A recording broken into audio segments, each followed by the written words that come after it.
le principe est le suivant. Ces juridictions vont fixer un plafond d'émissions de CO2 qui va s'imposer par la loi à un certain nombre de secteurs économiques ou d'entreprises assujetties.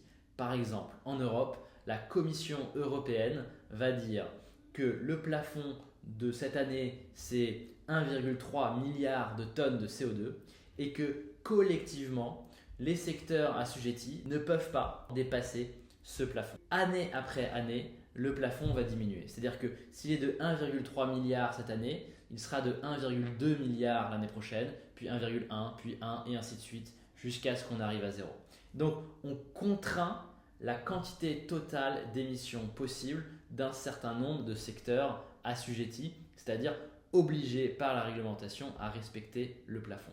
Et pour s'assurer de ce respect du plafond, la Commission européenne ou la juridiction compétente va émettre un nombre de quotas équivalent au plafond. Donc si cette année le plafond est de 1,3 milliard de tonnes de CO2, la Commission européenne va émettre 1,3 milliard de quotas. Et donc un quota représente une sorte de droit de tirage sur le budget collectif de 1 tonne de CO2 ou d'un autre gaz au potentiel de réchauffement équivalent. Donc on parle de CO2 équivalent.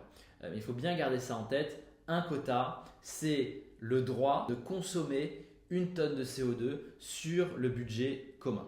Et donc, au fur et à mesure que le plafond diminue, année après année, le nombre de quotas disponibles diminue année après année. On parle donc d'un actif qui est déflationniste, c'est-à-dire que son offre est plafonnée, limitée et décroissante dans le temps. Tout le système est organisé de cette manière afin de diminuer progressivement le plafond, donc les émissions, de faire en sorte que les quotas aient un prix de plus en plus élevé et donc d'inciter les industries assujetties progressivement en fonction des coûts des solutions et des technologies de décarbonation qui leur sont disponibles, les unes après les autres, à décarboner leurs activités.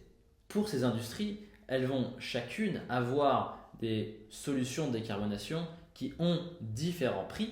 Par exemple, un énergéticien va pouvoir décarboner son activité à partir de 50, 60, 70 euros la tonne. Et donc c'est pour ça que progressivement, le prix va augmenter et la décarbonation va se faire là où c'est le plus compétitif, le plus efficace en termes de prix.